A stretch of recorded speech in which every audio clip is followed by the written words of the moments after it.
blood of the Lamb.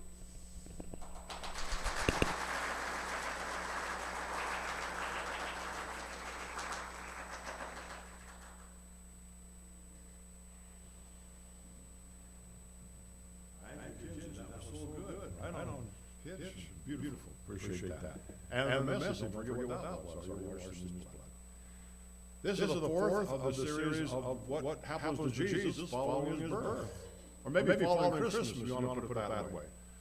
I noticed that not every town, maybe Bolton included, has all their Christmas decorations put away yet. I suppose you're waiting for warm weather. I wouldn't blame them for that either. But I know somebody got big trucks up there for a while. They were, no matter what storm or what it was, they were taking down the decorations. Jesus kind of gets forgotten about, maybe about in January. Now the bills come in. Oh my, Christmas was horrible at this point. What happened to Jesus? What's the outcome of his life? What's it all about? And so Matthew, Mark, Luke, and John write inspired accounts of the life of Jesus to take us from where he was as a baby to where he became our great Savior and died for us at the cross and went back to heaven. Now the book of John. We think John was written probably the last of them all, maybe around 90 AD. And he is a little different than the others. We call Matthew, Mark, and Luke synoptic gospel because you can put event in there. You probably have all three people commenting on that. John kind of goes on his own pace. Most of his stories and most things he says are not part of the rest of the Gospels, almost like, here's more stuff you need to know. In the book of John, chapter 20, right at near the end, he explains why he wrote this book. And it's an important thing to understand the message of it. He says in verse 30, many other things truly to Jesus, the presence of his disciples which are not written in this book. How would you write all about Jesus? You couldn't contain it all. The world couldn't contain all the things we know about Jesus. But this is a small summary. But these are written that you might believe that Jesus is the Christ, the Son of God, and that believing you might have life through his name. What a wonderful passage. This book is written so you know that Jesus is God in the flesh. He was part of the Trinity.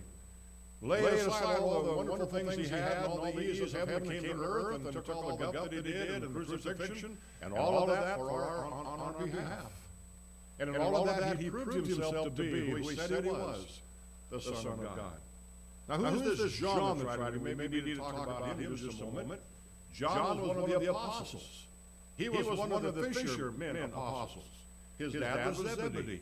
One day Jesus walked by and said, "Follow me," and James and John, his brother, James, followed Jesus, along with Peter and Andrew, the four fishermen brothers. Well, he had a mother named Salome. We think Salome was a sister to Mary, the mother of Jesus. So that would make them cousins, and that's pretty well what your history would tell us, that John was a cousin of Jesus, kind of. Jesus was not a person. Jesus was God in flesh, so who could be his cousin? But on at least the mother's side, he was a cousin. John was the one called the beloved disciple. He always got the best place near Jesus. At the Last Supper, when you see that person leaning on Jesus, that's John. Because he got to be the closest, and he was called the disciple that Jesus loved. Not that Jesus didn't love everybody, but there's something about their relationship that was just really special. And so he saw Jesus firsthand. And he's saying, I've seen all this, I've written it down that you might know he was God.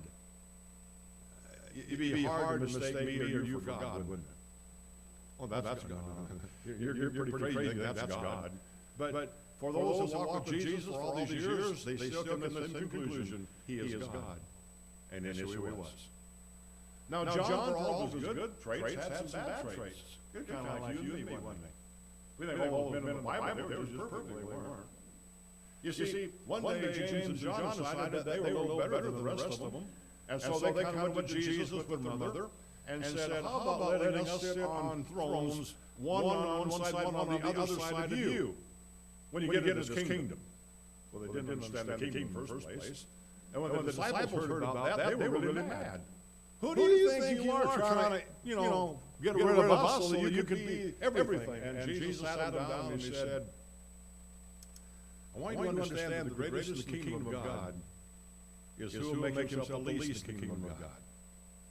You humble yourself and do your work and don't try to put yourself ahead, and that's greatness in God's sight.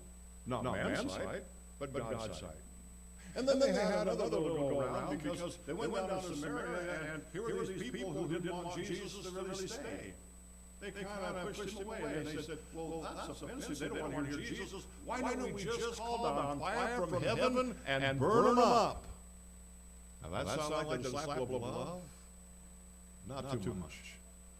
And Jesus said, you don't understand your spirit, do you? You don't understand, what's getting into you. And so Jesus kind of reminded them that's not the message that he had.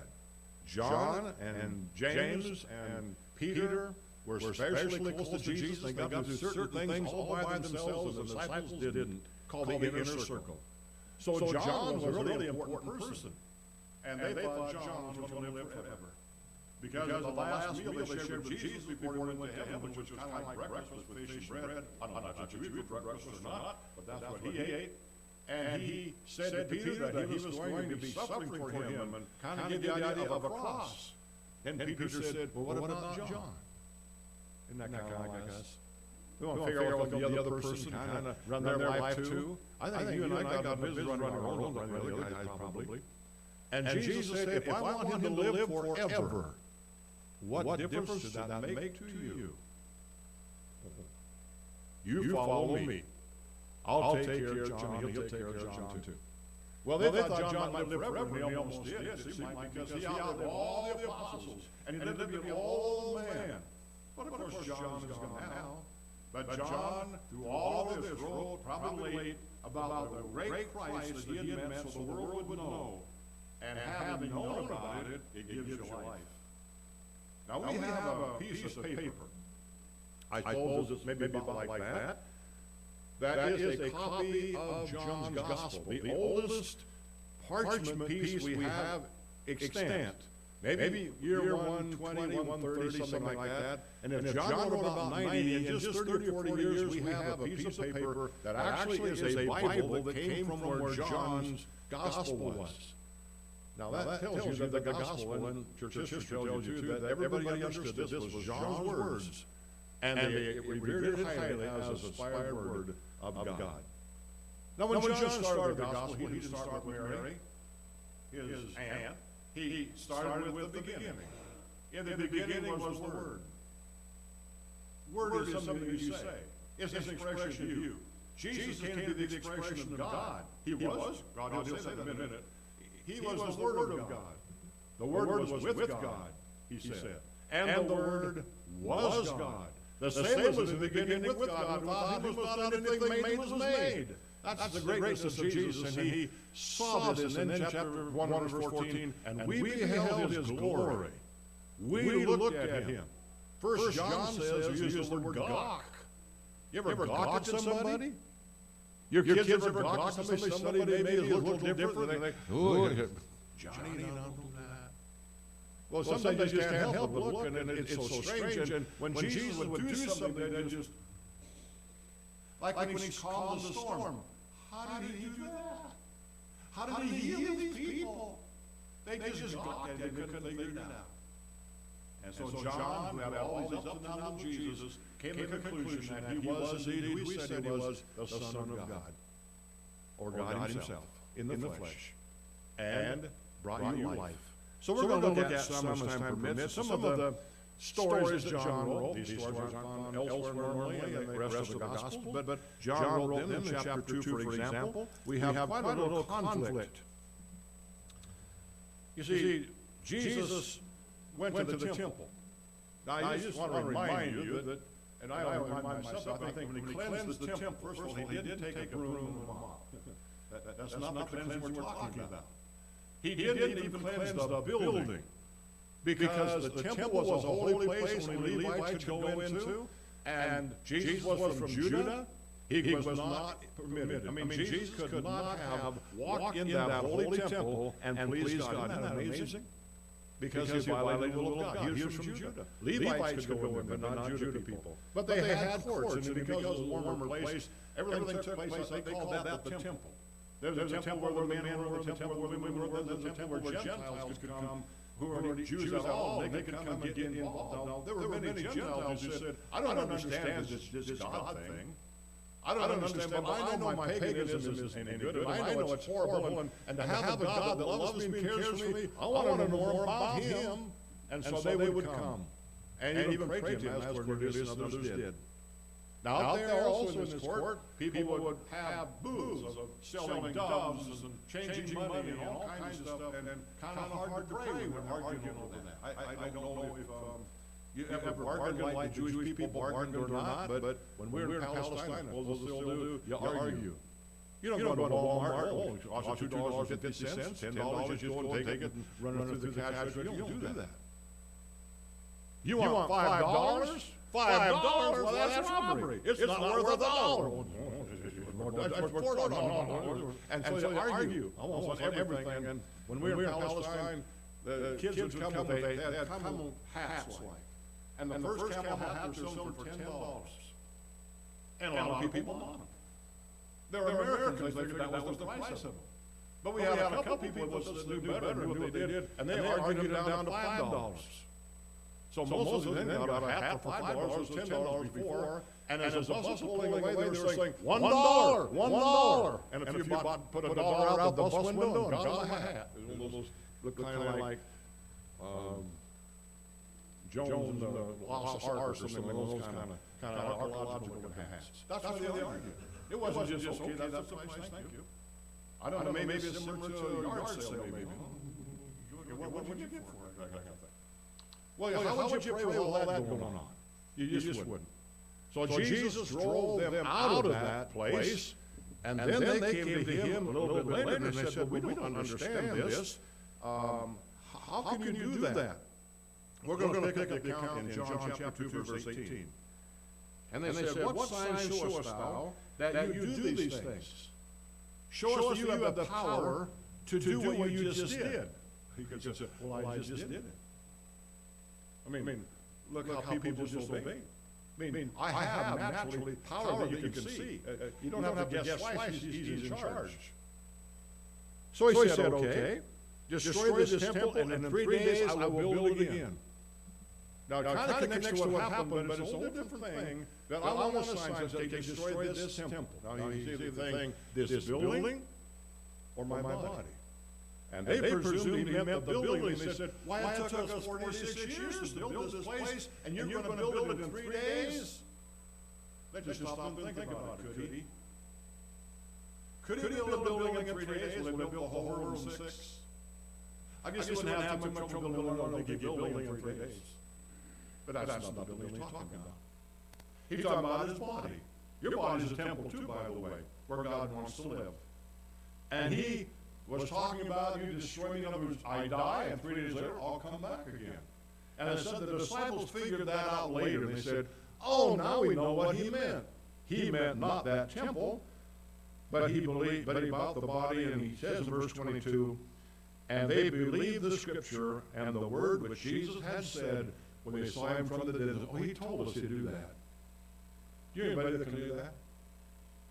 Anybody can say, okay, I'll die, but I'll be back in 3 days. No, you're a human. You can't do that. You don't have that power. Who would have that power to do that? Well, God. And he did it to show that he was God. John's writing this. I want you to understand that Jesus, 3 years before it happened, predicted his resurrection. And sure enough, he rose from the dead. In chapter 9, we have another account. There's so many of them, but they just tell us the same thing, basically, Jesus is the Son of God. You see, there was a blind man. They passed him by. The disciples said, well, did he sin, or did his parents sin? Now, you know that sometimes physical problems can come because you sin. Or come because the parents made a bad mistake, maybe like drugs, and a baby's born with some kind of a problem because, I mean, it could have happened, something like that. Jesus says, no, neither one of those. The reason he's been blind all these days is because he's going to show the glory of God. You mean to tell me that a guy has to go blind his almost his whole life just to glorify God? Kind of like that, you know. Do you realize God owns everything? God's in charge of everything? You are part of the master plan, and whatever God wants to do with you should be fine, shouldn't it? Because that's what he wants to do. He wants to use us. We can, well, here's my agenda. Here's what's comfortable for me. God didn't say I'm asking you that. God said, I want you to understand that you're part of a plan to show the glory of God. Well, Jesus came by him, spat on the ground, gross, made a mud ball out of it, and stuck it in his eyes. And then said, go wash them in the pool of Siloam. Well, would you do that? You're telling me that this mud ball is going to heal me. Well, you better believe what Jesus said, or else you won't get his blessing. The guy had enough sense to know that somebody with authority had talked to him, and so he went and washed his eyes, and he was able to see perfectly. He hadn't seen Jesus yet, he just heard his voice. Well, he came around and showed people his new eyes, and they said, well, isn't that the guy that was blind? They said, well, I don't know if it is or not. He said, I'm the man. He said, well, how did you get to see? He said, well, this guy, this Jesus, came by and he put mud in my eyes, and I went and washed, and now I can see. And they said he didn't either. Yes, he did. Well, it made the Jews all mad because they didn't want Jesus to get any power. Now, who do you think could heal people like that but God? This is a God thing, you see. God can do this. Men can't do it. Well, the disciples, the Pharisees went to the parents. And they said, now, do you believe that this is your son? Oh, yeah, he's my son. Well, do you know how he got healed? And they said, not really. They did. But the Pharisees had this thing going that if you confess Jesus was powerful, they'd kick you out of church or the synagogue.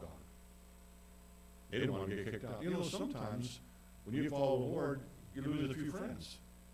It happens.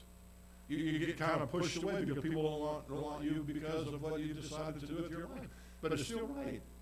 And it's still right because Jesus is right. And so they went back and said, now you tell us how you got to see. And he said, I have told you before. Do you want to be one of the disciples? Oh, no, they said, he's a sinner. What he said, I don't know if he's a sinner. I don't know what he is. But I know this, that I was blind, and I went and washed, and now I can see. I know. Now, you ever heard of that happening before? It's kind of getting a little impertinent to him. You ever heard of anybody having mud in their eyes and getting washed and having been able to see? No? Well, how do you suppose he did it? I don't know. He's a sinner. How can he be a sinner and do this wonderful thing? They said, you're out of church. And they kicked him out of their assembly because he would confess Jesus. Now, that's kind of sad, isn't it? But I said before, sometimes there's a little persecution goes with it. He was kind of by himself when Jesus walked up. Now, he hadn't seen Jesus by sight yet. Jesus said, would you believe in the Son of God? And that's kind of what he would ask him about that. In verse 36, the blind man who now could see said, who is you, Lord, that I could believe? If I knew the Son of God, if I knew God was on the earth, I'd believe in him, but I don't know who he is. And Jesus said, thou hast both seen me. It is he that talketh with thee. And he said, Lord, I believe. And he worshipped him. You don't worship anybody but God. You understand that? And Jesus would have been a terrible sinner. He would have been a terrible person to accept worship that only goes to God. But he accepted worship that goes to God because why? That's who he was. He was God. And because this man believed, his life was changed. It was a marvelous thing. I guess we'd go maybe in time, because of time, back to chapter 20. And this time it's a disciple that has quite a changing experience. His name was Thomas. Do you know what other words sometimes connect with Thomas? Doubting Thomas. He was one of the 12. For some reason or other, when Jesus walked into the room after the resurrection that evening, after Mary and Martha and all the rest of them said we've seen him and all that, Jesus walked through the door. They had it shut tight. He just walked through it. Why could he do that? He's God. He told them to have peace, and then looked around the room, and guess what? One was missing. Thomas. I have no idea why Thomas wasn't there, if he was sick or had something else going on or what, but he wasn't there. The next week, they told Thomas, we've seen the Lord. They said, you're crazy. You haven't seen the Lord. He is in the grave. If I can't put my finger where the nails were, and I can't put my hand where the spear went in, I will never believe. Are you kind of like that? You like to have proof? It's not a bad thing in a way if you let proof speak. Some people get proof, they only believe the proof. So the next week when they were all gathered together, Thomas made it that week, Jesus walked in and he said, peace. He said, Thomas, come here. Just like he heard about it. Well, he had. He was God. He knows everything. He knows what they say and you say and all that when nobody seems else to know all about it. He understands your heart even. Thomas, come here. Put your finger there. Now this would be like a couple of weeks and it'd probably be a scab, I suppose, but you could still feel that nail went clear through your hand. There would still be a mark there. There'd still be an indentation or something. And if that spear went clear to your heart, you know there's going to be a big gash there. And so Jesus pulled back his robe and go ahead, stick your hand in there. I don't know that he did. I don't know that he didn't. I'm guessing he probably did. But in chapter 20 and verse 28, Thomas made this confession. He said to him, my Lord and my God. Now Thomas was like John. He'd been with Jesus for 3 years. He knew Jesus' weakness and serenity and his strength, and they knew that he was perfect. As Peter confessed, he never spoke a bad word. He never had a bad attitude. He never did something that was evil. We watched him. We've been with him day after day and year after year, and he's perfect. He is the Son of God. We've seen him do things you can't explain, but only that God could do it. And Thomas, my Lord and my God, Thomas apparently was stabbed with a lance, according to what church history says, for his faith. He would not give up his faith in Jesus being the Son of God no matter what. That's what the book of John's about. Different stories about what Jesus did, and it proved he was God in the flesh. And if he's God in the flesh, then he is the one we follow. And we have confidence in, and we have strength because of. Now, John never quit, nor should we. Round the Last Supper, here's Judas, and he leaves. But John doesn't leave. Jesus is arrested, but Jesus is not out of his picture, because he's close to him. He walks into the courtroom. And when Jesus is being assailed by all those terrible people, John is there as his friend. God can't say anything or do anything about it, but he's there because Jesus just needs the support to know that I still love him no matter what. And then died on the cross and was buried. And he still met with the disciples. He ran to the tomb. You remember that? When he heard that the tomb was empty, he and Peter took off on foot, and John was much faster, and he ran right there. But he was kind of afraid. He stood there at the tomb, and Peter went right on in. You could guess he'd do that. And they only found the grave clothes, folded neatly. Nobody stole him out. He left on his own accord, his own time, and folded up and left orderly. When Jesus finally appeared to them, he believed. He believed what God told him. When his brother, or when the gospel was preached and 3,000 were brought to Christ the very first time that the gospel was preached, he was enthused. Then the church grew to 5,000 men. He was enthused. And then all of a sudden he wound up in jail. And they beat him. And he didn't quit. And they finally had to leave town and take the gospel elsewhere. And he didn't quit. The Bible tells us that he went to different places according to what he wrote in the gospel accounts. He went to Ephesus. We know what happened to him in Ephesus. He was captured by the Romans on Patmos by himself. Maybe a few others to guard him. And he wrote Revelation. He could see all the things, and he said, oh my, I get to see heaven. envision for him. I get to see Jesus, the Lamb slain from the foundation of the earth. And he saw Jesus with eyes like fire, feet like brass, in the vision of the Revelation. They finally let him off. A new emperor came and let him go back to Ephesus, and he still was a Christian no matter what. He believed no matter what happened, that what he saw was true. Jesus was God in the flesh. He could do what he said he would do, and he did it. And he offers us strength and power in our life as well. Well, John did what most all of us do. He got old.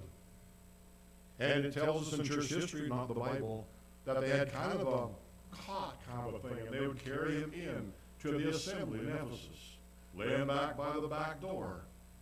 He wasn't preaching any sermons anymore. He wasn't writing any books anymore. He just could say one thing, according to his history: love one another. People come and go, Christian, love one another, folks. If you don't love one another, it's all going to fall apart. But God is love, and He puts love in our heart for each other. And then John, around the age of 100, died.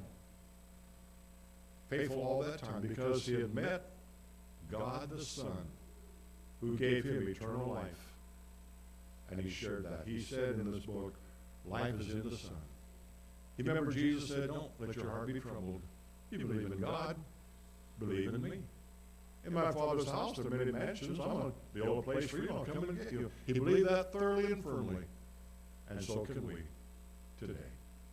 I'm glad these people wrote what they wrote so we can understand what Jesus was and how it worked out and what his life was like and the many things that he did. We just are amazed at him. And we're glad that he's chosen us to be his children if we want to be. Don't deserve it, but he's asked us to be. You can make that decision